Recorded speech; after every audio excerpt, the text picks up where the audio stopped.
I want to take a time to shout out today's special sponsor for the patrons, Daniel Schaefer on the Shogun tier. Thank you very much for your support. Now, let's get into the episode.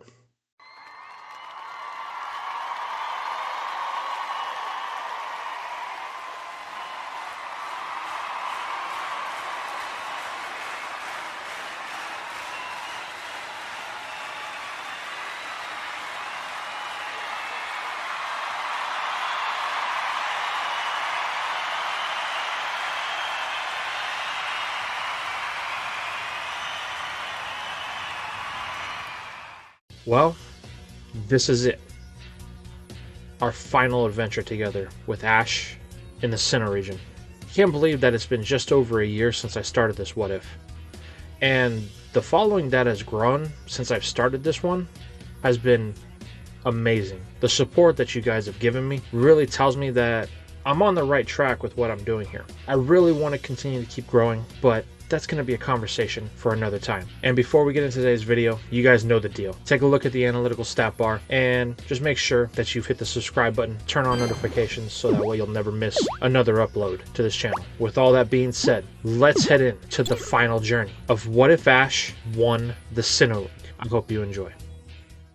This is it. All of our journeys, all of our time, the years spent to get to this point. It has finally come, Ash thinks to himself, looking at Pikachu as they prepare to take to the field for their final battle of the Sinnoh League. Cynthia awaits Ash as Pikachu mounts his shoulder and they walk out into a blinding light. Now we flash back to the day after Ash's battle with Lucian. Ash is preparing to send back Mimey to his mom so that he can clear some space on his team and prepare for the battle they have in 7 days' time. Picking up the phone, Ash tries to call Professor Oak, but the phone just rings and rings, much to the surprise of Ash. This is weird, he thinks. So, Ash tries again. Though this time the rings drag on a bit, Tracy eventually answers. Oh, Ash, sorry. I'm sorry. I was outside tending to some of the Pokémon when Bulbasaur told me that the phone was ringing. Bulbasaur nods that it always has to maintain things around here. That's okay. Is Professor Oak around? I need to get Mimey back to my mom before it loses its mime from being away too long. Oh, that's strange. I thought they would be there by now. By now, Ash says in confusion. Fortunately, his puzzlement doesn't have to last too long, as a motherly scream of excitement can be heard from behind him. Turning, Ash and Pikachu are met with Professor Oak and Delia. Mom, Ash says, what are you doing here? You didn't think I would miss the biggest match of your career, Delia says. Oak seconds this by saying the moment Ash won, he knew that they would have to be here to support him in person.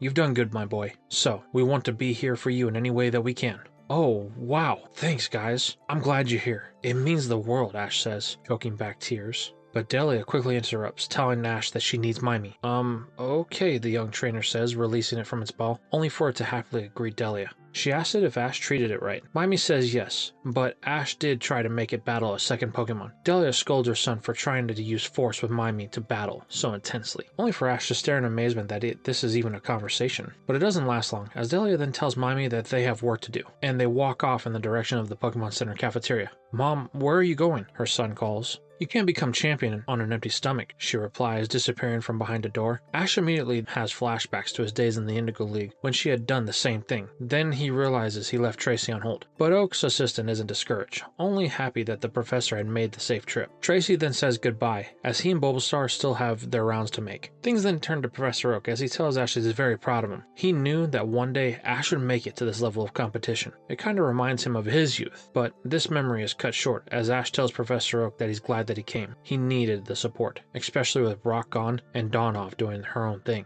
So, you haven't had support this whole time, Oak questions? Not exactly, Ash says. I've had my Pokemon, but my friends, they've all been off doing their own thing, and it can get kinda lonely sometimes. Well, where's Dawn, Oak asks. She's been off doing her own thing. To tell you the truth, I haven't even really seen her since after the battle with Bertha. She's been gone before I even wake up, and Dawn doesn't come back until after we're asleep. She's even moved into her own room so she doesn't disturb us. But as if she knew that they were talking about her, Dawn and Piplup appear, accompanied by Bertha. Hey, Ash! Ash, she yells. Turning, Ash is kinda shocked to see Dawn looking rather disheveled. Her clothes and hair are very dirty, along with Piplup. Very unlike the duo. Ash wants to ask Dawn what she's been doing, but Bertha interrupts, asking Professor Oak how he's doing. It's been a long time. Wait, you two know each other? Dawn and Ash reply in tandem. Oak tells them that once upon a time, he was an assistant under Professor Rowan, and during that time, Bertha, believe it or not, was the champion of the Sinnoh region. Wait, you were the champion? The two say in shock again. A simple chuckle and smirk comes across her face. I was a former Grand Festival champion as well. This doesn't shock Dawn, as she had figured this out already. That's why they have been training together. But Ash is in complete shock. How did I beat you, he says. You won fair and square, Ash. My goal in our battle was to see if the next generation was able to carry the legacy of what the Sinnoh Champions League is all about. You have done that, so I'm confident in your ability. Ash then clues into why Dawn looks the way she has been. She's been training. Ash simply smiles. She found her path, the young trainer thinks. That night, after a good home-cooked meal from his mom, Ash and Dawn have a chance to sit down and relax. I'm taking the next week off, she tells her friend. Ash says that that's probably a good idea. But hey Dawn, listen, I want you to know I understand that why you've been absent this whole time. But this is met with deaf ears, as Ash looks over to see both her and Piplup snoozing away. Ash simply smiles as he covers her and leaves the room for the night. Back in the current day, the announcer introduces this monumental occasion. In the stands, both Delia and Oak watch as the pride of Palatown takes the field. What team did Ash choose? Dawn asks Professor Oak. I'm not entirely sure, he says. Tracy handled all of his transfers, so whatever Ash chooses was his decision. On the field, Cynthia and Ash meet face to face. This has been a long time coming, she says. It has. Ever since I first saw you battle with Paul. I've wanted to have my chance to battle with you in a 6-on-6, but I had to wait till here. Cynthia chuckles. Well, you've definitely earned it. I'm proud you're going to be my opponent at the end of this league season. Unfortunately, most people don't get past Flint, so my challengers are usually members of the Elite Four. Well, Cynthia, there's no way we are walking away with anything less than a win. That's the spirit, Ash. Show me what you can do. I want your very best. Ash nods as the ref tells the two to take their positions. It's time to start the grand finals. With the crowd split evenly cheering for both combatants, everything has come down to this. Are you ready, buddy? Pikachu sparks, jumping from Ash's shoulder, taking to the field as the first choice of this battle. Can't say I'm surprised, Ash. So, I will meet your power with my own. Spiritomb, go! Cynthia's own Stone Spectre emerges to the field, with a knot forming in Ash's stomach. He knows what his is capable of, so this thing must be on Arceus-like levels. With the start of the battle announced, Ash wastes no time, ordering a Thunderbolt. Cynthia replies in kind with a stab move of her own, Shadow Ball. Colliding, both moves cancel each other out. Ash doesn't let up, ordering an Iron Tail. Looking to close the gap, Pikachu bolts down the field. However, Cynthia doesn't really respond, allowing the move to land. You can tell this move hit as it was unguarded. Spiritomb quivers in pain a bit, but this opening was to set the stage for Ash's downfall, as Cynthia orders a Will-O-Wisp. A magical flame envelops Pikachu, as it too winces from the exchange. With Pikachu jumping back, Ash realizes this isn't good. A burden is going to complicate things. Ash knows he needs to end things quickly. Realizing there's really only one chance, Ash orders an old favorite. Pikachu, use Quick Attack. Knowing what its trainer's after, it volts down the field with its super speed. Cynthia sees this and knows that Ash is to have another angle. He has a Spiritomb and knows that normal attacks won't affect ghost types. So, to counter this, she calls for a Silver Wind. Drumming up a Sparkling Typhoon, Spiritomb envelops the battlefield, slowing Pikachu down with the force of its assault. But this doesn't stop the little mouse, as it pushes through the burn and the Silver Wind, continuing to run about. Eventually, Cynthia calls off the attack, as Pikachu has sustained heavy damage. It won't last much longer after that burn, but Ash tells it to stop running as well. Doing so, Pikachu glows an electrified aura that seems to be negating the burn for the moment. This is when Cynthia clues into what Ash has planned, and so she goes on the offensive, calling for another Silver Wind in an attempt to create a barrier. However, this won't stop our dynamic duo, as Ash calls for the best they got, a strong style Volt Tackle. Going for broke, the electric rodent takes off down the field as it seemingly crumbles beneath Pikachu's paws. No, it's too fast, Cynthia yells as Pikachu crashes into the ghost type in a brilliant display of power and technique, blinding everyone in attendance. Ash hopes Pikachu is okay, as he flashes back to 4 days before his battle with Cynthia. Ash has been enjoying his time with his family, the battle at hand seemingly far from his mind. Him and Dawn have also reconciled, though she's a bit apprehensive about calling Brock, as she doesn't want to get scolded. But this day is special, because the group has gotten larger with the introduction of Ash's oldest rival, Gary, and the mentor to Professor Oak, Professor Rowan, joining them. Gary teases Ash, as only he can. Ashy boy, you've made it to the top. How does it feel? I'm still coming to terms with it, but I'd rather just enjoy the moment and not think about the battle ahead. Pulling out a ball? Well, if that's the case, then how about we have a battle here, then, Ashy boy? You're on, Gary. I still owe you for that loss back in Pallet Town. The two boys run outside, ignoring everyone else, with Dawn and Delia in tow. Professor Roke asks his mentor to join him as he would like to watch the two battles, but Rowan stops him. There is something I need to discuss with you, my disciple. Back in the present, the light finally fades, revealing a decisive winner. Spiritomb is down, with Pikachu barely standing. Crowd erupts as Rowan and Gary watch from different seats in the stadium. I say, the friend of yours is one fine trainer. He's definitely shown his gusto even in the first battle here today. Yeah, Gary replies. That's Ash for you. Just when you think he's down, he finds a way to win. Cynthia recalls her fallen partner, thanking it for the effort. Looking at Pikachu, she knows that Spiritomb's gotten a win, even if it's not right now. The electric mouse then staggers back, collapsing at Ash's feet. Pikachu, Ash yells, but it's okay, giving a small thumbs up. Wow, you must have taken more damage than I thought. Well, don't worry, the rest of the team will handle it from here. Now that the ghoul has been dealt with, Ash should be able to rest easy, except this is Cynthia, and he watched her one-shot Aaron's entire team on live TV with only 2 Pokemon, both of which he hasn't seen yet, but he can't let fear hold him back. Ash has made it this far. All of the battles he's had in Sinnoh have led to this point. Clutching a ball, we got this. On the other hand, Cynthia is as calm as ever. She has waited for a challenger like Ash, and she intends to get her full use out of him. Roserade, go! The Petal Dancer glides into the battle, as swift as it could be, forcing Ash's next choice. Smiling, Ash makes his next call. Abomasnow, I choose you. Taking the field, Abomasnow's Snow Warning activates, kicking up a cloud of hail and wind, obscuring visuals for Cynthia. With the start of the battle, Ash is feeling confident, so he leads with a big move. One that should be a guaranteed knockout. Blizzard, Ash yells. Using the weather to amplify its attack, Abomasnow unleashes a full power assault on the vulnerable grass type. With the vision practically zero and no real place to hide, Ash thinks this is a sure win. But the storm is strong, and he has lost sight of his Mon. However, he can still hear Abomasnow through the veil as it bellows in the ice storm. Then, Ash can hear a command given from Cynthia, but the words are so strong that they are carried away the moment they are spoken, as well as the cries of Abomasnow. Ash stares deeply into the veil, looking for any signs of life, but what he finds is a recent memory as we fade away to 3 days before the fight. Ash is now beginning preparations for the battle with Cynthia, but the choices for his team are hard. There are many that he's had hard battles with over his travels. How could he hope to choose only 6 for this type of battle? Normally, Ash would seek advice from Brock, but he's not here, so the choices weigh solely on him. Ash is at the point of pulling out his hair, as he is stressing hard about the situation, so he seeks to take a walk. First trying to talk to his mom, Ash quickly finds that she's busy basically taking over the kitchen for the Pokemon Center, feeding not only him and his friends, but every guest that the center has. So he tries Professor Oak, but he's busy having gone somewhere with Professor Rowan, so that's a no-go. And Gary has become somewhat of a new training partner for Dawn and Bertha. So much for a week off, he thinks. And let's not forget Wagner. Him and Flint have reignited their rivalry and have been off training far from the center on a daily basis. So it's really just Ash and Pikachu. That is, until Ash and Pikachu are sitting with a young trainer seemingly having given up on making any type of choice today.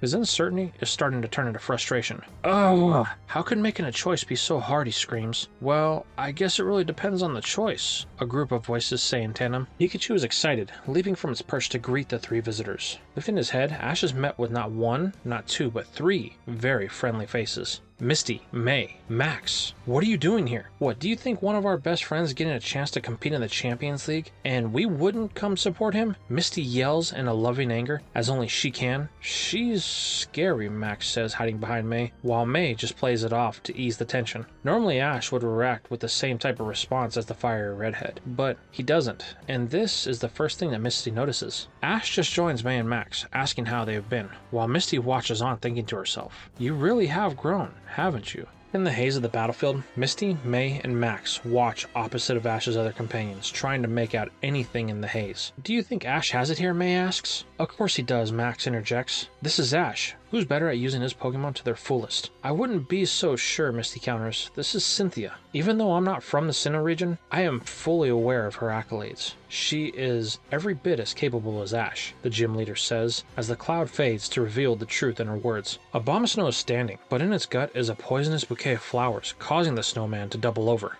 What? But how? Ash says, only for Roserade to reveal a very frozen cluster of flowers on its other arm. Abomasnow, are you okay? Struggling to its feet, the tree yeti is struggling after taking that stab poison jab. Looking to tilt Ash, Cynthia smiles as she calls for a move that Ash had to experience in the finals of the Victory Road tournament: poison spikes. Spewing the barbs across the battlefield, Cynthia begins to lock down her victory against her young opponent. But Ash has other plans. Recalling Abomasnow, he sends in his next choice, a Pokemon he brought not only for power, but for its typing, as it has one very specific immunity. Bastiodon, I choose you. Slamming its thick hide onto the field, Bastiodon is ready for its chance to battle a strong opponent. Wanting to keep her momentum going, Cynthia takes her chance at this switch to cause some damage. Roserade, use Energy Ball. Due to one of its arms being frozen, the Flower Dancer takes a little longer to charge the attack, giving Ash the chance to counter. Bastiodon, use Ice Beam. This puts a little bit of a panic in Roserade, but that is quickly relieved when, seemingly, the Ice Beam misses. This allows Cynthia to land a clean hit with the Energy Ball, but the Steel Terror just takes, much to the surprise of its two opponents. But that's not all. Bastiodon just continues with the Ice Beam, seemingly hitting everything but Roserade. It's here that Cynthia really looks at the battlefield and realizes that she was a fool. The Ice Beam was never meant for Roserade. Ash is neutralizing the toxic spikes by covering them in a layer of ice.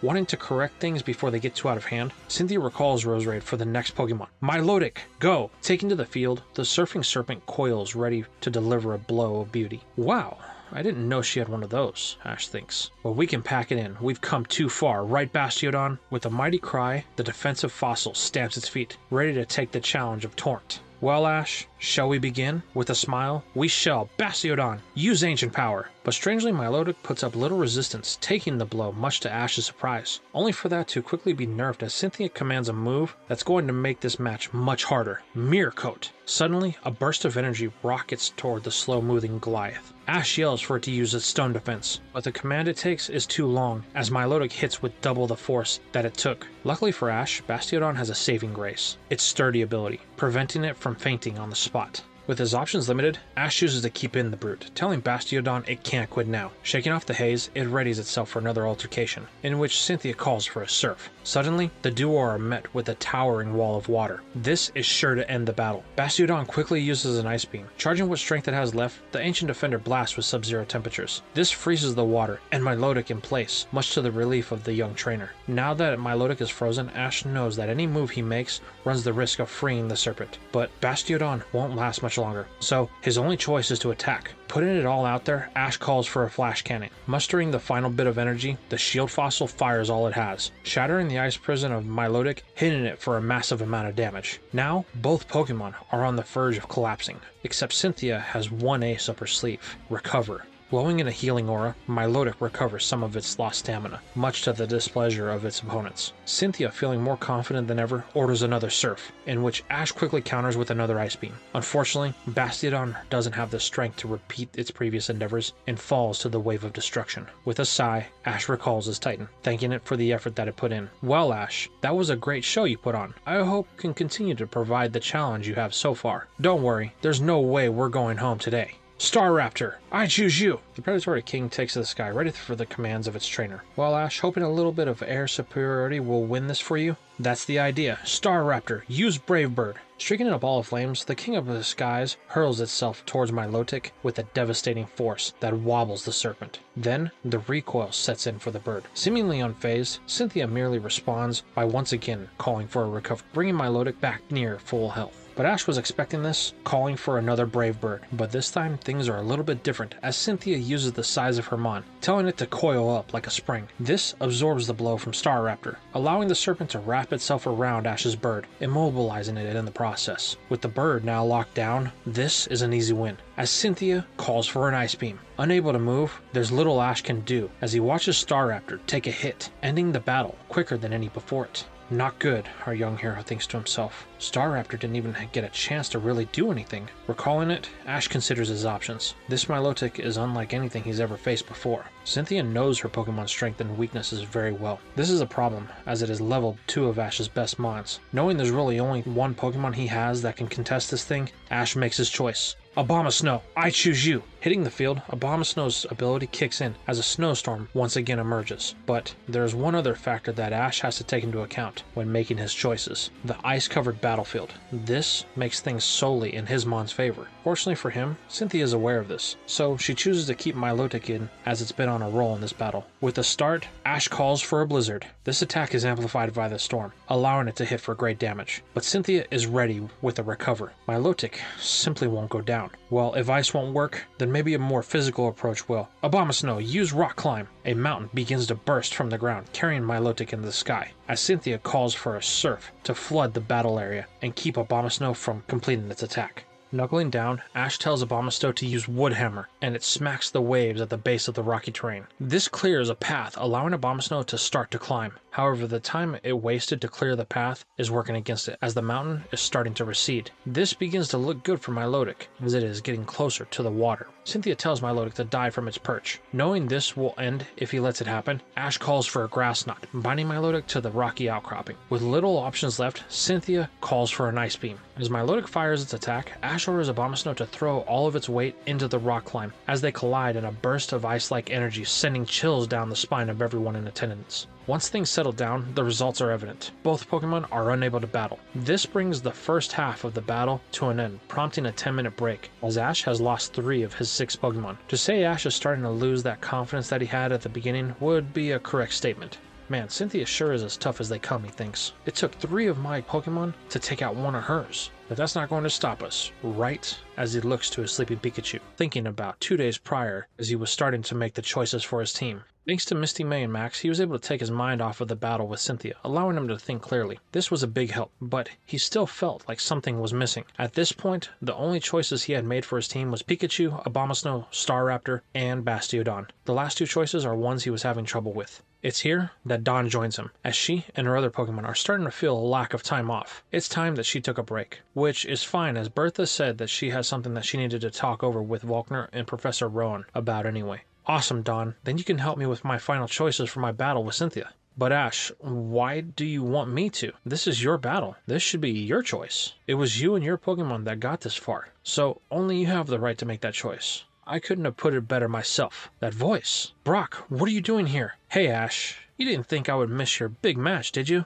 The breeder school gave me a pass for the week once I told them how important this was. So I'm here to provide any support I can. That's awesome, Dawn says. Hey Dawn, how you doing? I'm good, Brock. Listen, I'm sorry I didn't call.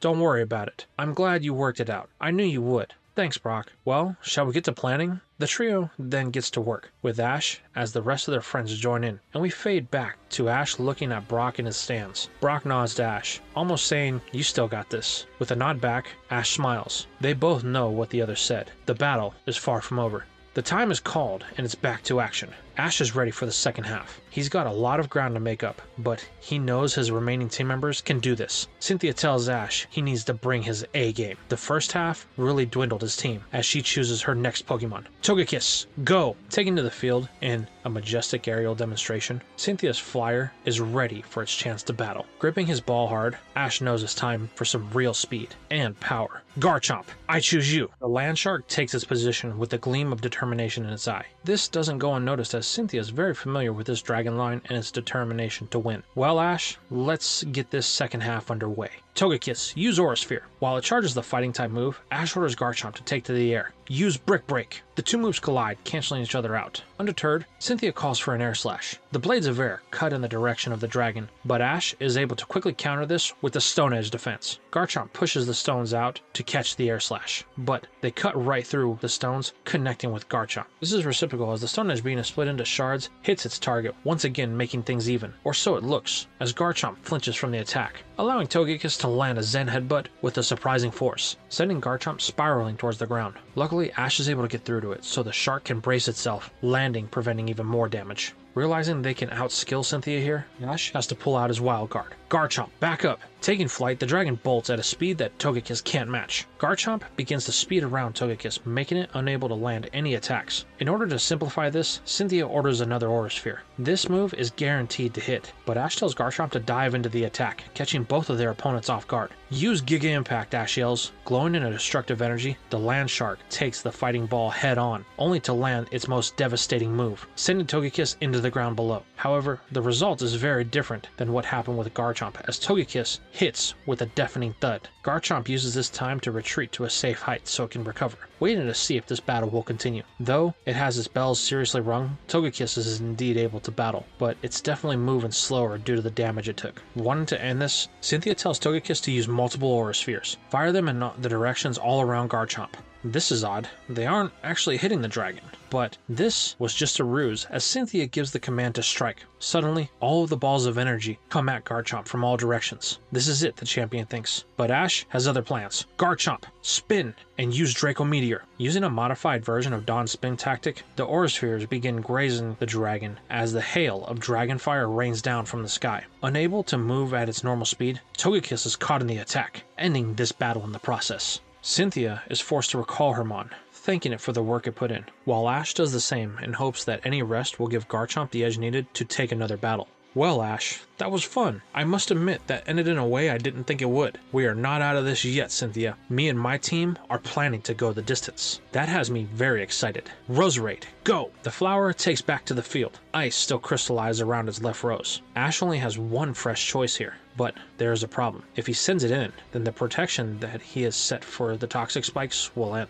But he does have a way around this, as long as it's fast enough. Pulling out the ball of his last Pokemon, Ash looks to the crowd as he thinks back to the morning of the competition. As Ash entered the stadium to make his way to the battle area, he was stopped by two individuals, two people that he's very familiar with. Paul, Brandon, what are you doing here? I wouldn't miss this for anything, Paul says. Ash smiles. So, did you beat Brandon like you said you were going to? Brandon smiles as Paul flashes the one symbol that he could not get in the Sinnoh battle frontier. Turning, Ash says nothing as he walks down the corridor heading to his final battle. Ash, you better not lose, Paul yells. With only a simple wave in return from Ash, Paul, I won't lose. If you can achieve your goal, then I can too. Infernape, I choose you! Taking to the field, Ash's Sinnoh starter prepares for what could be its final battle in the stadium. Cynthia had the feeling that this would be Ash's final Pokemon, but she's not worried, and shows it by calling for an extra sensory. But Ash isn't waiting around, as before the champ could complete her command, he orders a dig to avoid it. Tunneling down, Infernape escapes, ready for the next move. Wasting no time, Ash pulls out one of his most recent combo moves, ordering a Flare Blitz that erupts, melting the toxic spikes and catching Roserade all in one move. Now filled with steam, Infernape surfaces, flinching from its recoil, but firmly ending the match and giving Ash the lead in team members once again.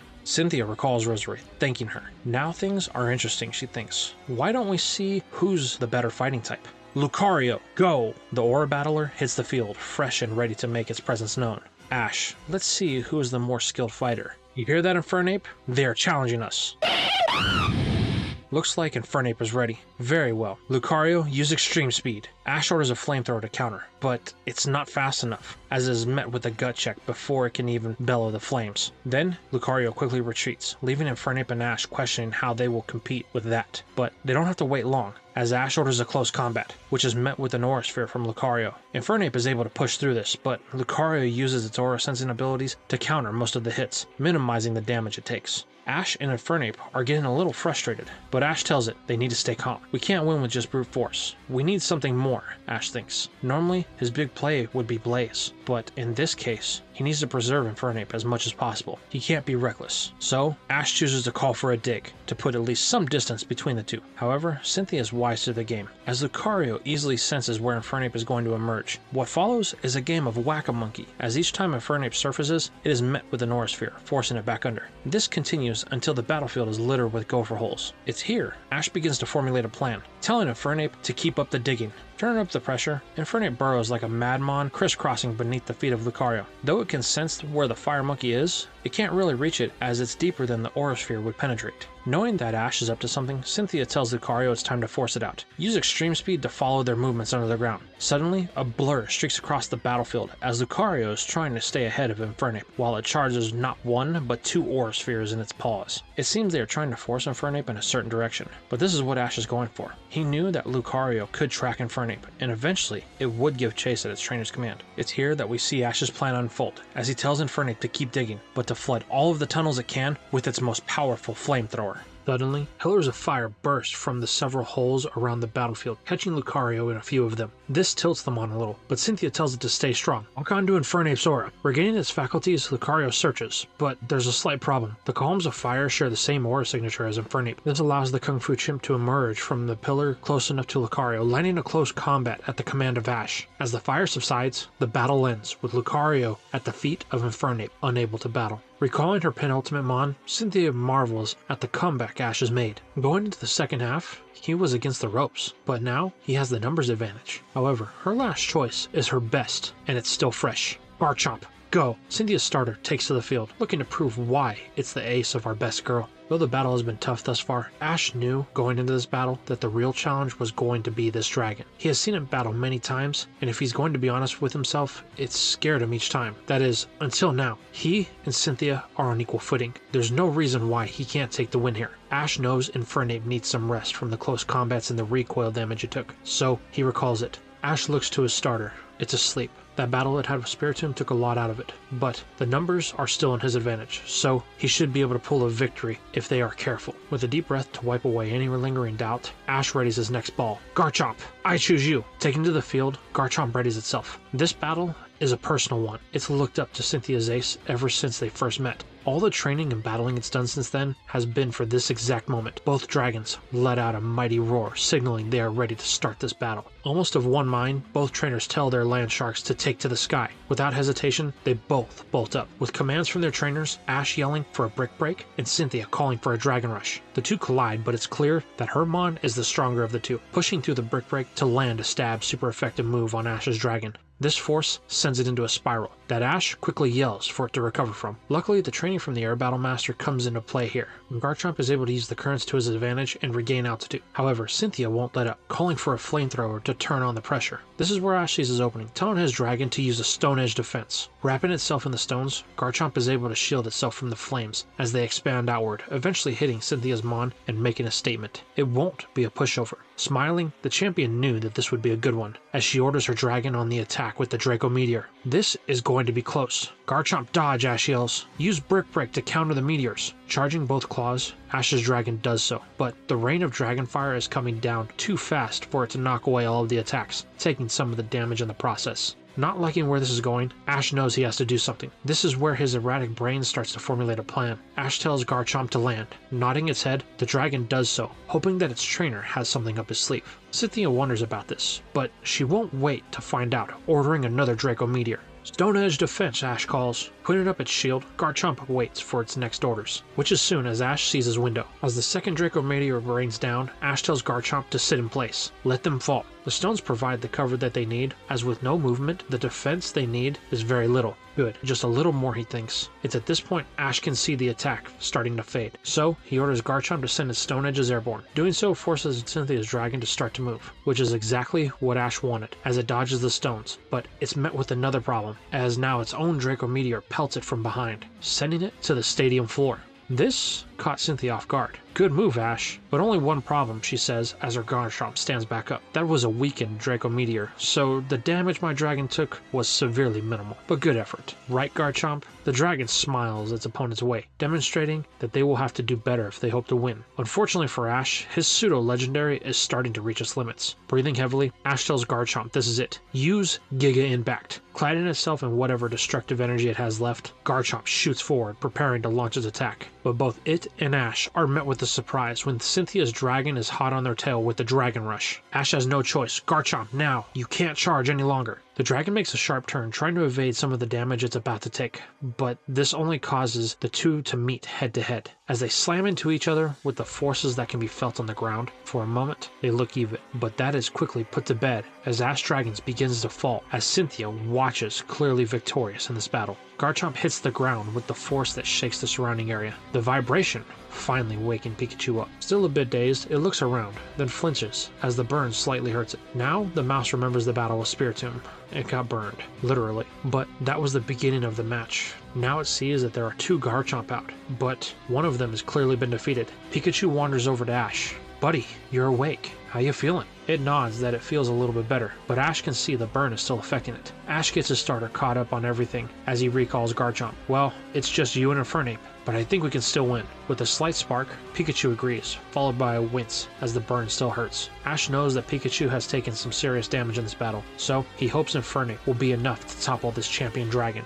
Infernape, I choose you, Ash declares. Taken to the field, Infernape realizes that Garchomp couldn't win. Looking to Ash, it gives him a thumbs up, almost saying, don't worry, we can still do this. Well, Ash, this is the Pokemon that I've wanted Garchomp to battle the most, Cynthia says. Really? Why? Ash questions. I'm still convinced that Infernape has a special destiny, even if we don't know what it is yet. Well, there's only one way to find out. Right, Infernape? The monkey howls, ready to test this theory of Cynthia's. Well, let us begin. Garchomp, use Flamethrower. Ash counters with one of his own. This is where we can see that Garchomp is starting to tire, as its flame isn't as strong and is quickly overtaken by Infernape's. Garchomp uses its winged forearms to take most of the attack to shield from any major damage. In order to avoid any more damage, Cynthia tells her dragon to take to the sky. Not wanting it to get away, Ash orders Infernape to grab on as quickly as possible. Jumping, Infernape is barely able to grab the foot of its opponent as the dragon takes to the air. Infernape struggles to hold on as Garchomp tries to shake it off. But the monkey's grip is gorilla style, as not only will it not let go, but it begins to climb onto the back of Cynthia's starter. From this point, Garchomp is unable to make any real attacks or defend itself, which is what Ash wants. At the top of their lungs, both trainers give a command. Ash is simple, close combat, while Cynthia's is her only real option, Draco Meteor. Garchomp fires the attack at first, but only milliseconds before Infernape begins pummeling its back with any blows that it can without losing its grip. Hold strong, Garchomp, and keep flying. This is where Cynthia turns things on Ash, using his earlier attack against him. Garchomp flies right into its own Draco Meteor, only for Infernape to take the hit. The force of this blow sends both Pokemon directly groundward, but Garchomp is able to steady itself, landing rather mildly compared to Infernape. Ash orders it to use Dig as it hits the ground, which does provide some ease on its landing, but it enters the hole with so much speed that it can't tunnel fast enough and gets stuck with the skull-cracking thud that shakes the battlefield a bit. Ash calls to it, but with no answer. He then tries again, but still nothing. It's at this point that the ref begins to make the call, as Infernape hasn't responded to any of its trainer's calls. Cynthia tells Ash that it's a shame that it has to end here, but it looks like this is over. Smiling, Ash asks if she's sure about that. Look again. The hole is glowing an intense red. No, it's melting and bubbling as a flame emerges and a cry is heard. Blaze has been activated, and Infernape has reached its ultimate form, but there is a time limit. Infernape has reached the final stage of its blaze. With it burning this intensely, we need to finish this now. With that thought, Ash makes his next call. Infernape, use Flamethrower. Cynthia tries to counter with one of her own, but it's nothing compared to that of Infernape's, as it engulfs Garchomp in flames, scorching the dragon. This causes a burn. Wanting to keep up the pressure, Ash orders a Flare Blitz. Infernape charges in, landing a thunderous tackle, but it is met with a Dragon Rush from Garchomp. Though the two seem even, Infernape is able to overpower the shark, sending it back. Cynthia orders another Flamethrower. With the recoil affecting Infernape, Ash knows that they can't take it, so he orders a Dig. Infernape tunnels down, dodging the move. Cynthia smiles. This is her chance. Garchomp, it's time. Use Earthquake! Garchomp throws its full body weight into the ground, as Ash can do nothing but watch on as it shakes and breaks. Then, nothing but silence from everyone in the crowd, Ash, and Cynthia. It looks like the battle has been decided, but Pikachu hears it. Then, rummaging, the ground breaks, and Infernape surfaces. Still glowing, and Ash smiling, Infernape, let's end this. Use Flare Blitz. Garchomp prepares to defend itself. However, no movement can be seen from Infernape, but its blaze is still active, Ash says, only for it to dissipate and fall as Ash completes the sentence. Infernape is unable to battle. Ash recalls the fire type. Thanks, he says. Wow. Garchomp is really something else. It's taken down two of my best battlers. Well, Pikachu, do you think you can battle? Though the mouse is worn out and at a tight disadvantage, they have come too far to quit now. Pikachu jumps from Ash's shoulder, taking its place in this final battle. Starter versus starter. Who will win? Ash, you've pushed me and my team farther than anyone ever has. Whatever comes of this battle, I'm glad it was you to do it. Me too, Cynthia. Pikachu, use Quick Attack. The mouse speeds in, connecting with its target. The dragon takes it, hoping to grab the mouse with its claws, but Pikachu is able to put distance by using its tail as a spring to push itself away. With its attack crippled by the burn and time running out for both Pokemon, Cynthia commands another Draco Meteor. Though significantly weaker, this does force Pikachu to evade, using stamina that is in short supply of. The burn on both Pokemon is beginning to take its toll. The only question is, who who is going to give in first. They need one last push. Ash tells Pikachu to use the Draco Meteor as a platform to gain some height. Pikachu does so, but it's very draining for the mouse. Garchomp isn't doing too hot either. That last Draco Meteor blurred its vision a bit, but at the command of its trainer, it shakes it off and launches a final move of the match, Dragon Rush. Realizing they need to counter, Ash orders his final move as well, a strong style Iron Tail. Putting everything, Pikachu somersaults in the direction of the Garchomp coming in. Colliding, the two put all they have into these final strikes, with Pikachu meeting his tail on Garchomp's head. Refusing to give an inch, the two struggle as they slowly lower to the ground. Garchomp swipes at the electric mouse, knocking it to the stadium floor as it lands. Staring each other down and breathing heavily, one's vision blurs as Garchomp collapses, much to the relief and shock of Ash. Everyone is in stunned silence. This boy, he won. Cynthia finally breaks the silence when she calls to the ref, only for him to make the announcement that Ash Ketchum of Pallet Town has done what no other person has been able to do. He's beaten Cynthia to claim the title as Sinnoh champion. The crowd goes wild. This was the best battle they had ever seen, with everyone in attendance giving both Ash and Cynthia a standing ovation. Walking out to the battlefield, Ash picks up Pikachu. "You did it, buddy. We won." Helping up her ace, Cynthia tells Ash that he should be proud. It's been a long time since she's lost a full 6-on-6. He and his team definitely deserve this win. Ash just smiles as we fade to the ending ceremony. Cynthia is giving her closing speeches as she tells everyone she has been proud to be the champion of the Sinnoh region. But her time has come to an end. Ash Ketchum will now take on the role that he has fought so hard for. Cynthia then presents Ash with the title of Sinnoh League champion. Now Cynthia says, "I am told that there are some others who would like to have a few words. Mainly Professor Rowan and Bertha of the Elite Four." She then hands off the mic to Bertha to start things. The matriarch of the Elite Four says that she has been here for many years. In her time, she has watched 4 different champions take the reins as Sinnoh's strongest trainer. But this tournament has taught her one final lesson. Things must come to an end, such as her time as a member of the Sinnoh Elite Four. This causes a buzz among the crowd. Bertha leaving? Who will replace her? Are some of the questions that we hear. But she quickly shuts this down. "I have already chosen my replacement. Will you step forward?" Faulkner of the Sunny Shore Gym, the master of electricity, thanks Bertha and is humbled to be a member of the Elite Four. He hopes that he can fill the shoes that are being left behind by her departure. But Bertha smiles. "You will do fine." Well then, that certainly was exciting. Not only a new champion, but a new Elite Four member as well. Now Professor Rowan, everyone. Taking the mic, the old tree begins to speak. There comes a time in everyone's life when they must leave behind the path that they have traveled and start anew. I see this every day in young trainers looking to mark their place in the world. Today was another one of those days with the crowning of a new champion. I am afraid I am at one of those crossroads I speak of. So I will be announcing my retirement effective the first of next season in the Sinnoh region. This will give me ample time to find a suitable replacement for my role as the regional professor. I thank you all for the years of enjoyment that the role has given me. Then the professor hands off the mic to Cynthia as he steps down from the stage. With that, the ceremony ends, and all of Ash's friends, rivals, and mentors meet that night to celebrate the changing of the guard. It is at this time we find out that there is going to be a mini-tournament happening with the Elite Four. Now that Bertha has left, they need to see who is the strongest of the bunch. It's going to be held over the next week, and Ash will have to oversee it. But that's not all. Now that Cynthia is no longer the champion, she has a lot more time on her hands. So she has decided to take over the duties of Professor Rowan with Gary as her assistant. This just leaves Ash. Well, over the next few weeks, he moves his Pokemon and mother to the Sinnoh region, as he has fully embraced the role of its champion. And where is the place, you ask?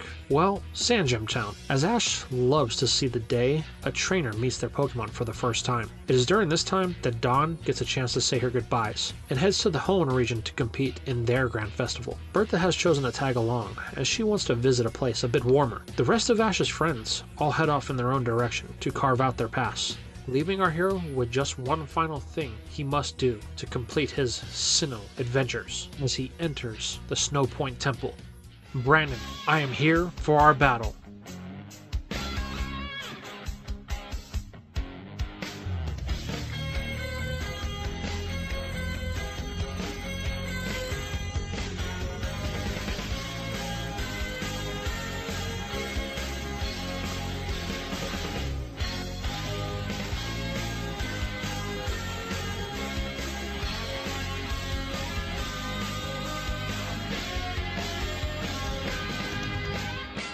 Here, we are going to end things, as all of the loose ends have been wrapped up. Oh wait, there is one more thing we have to do. What's this? A time-space distortion has opened up, and we see a very familiar character that needs his closure with one final mission.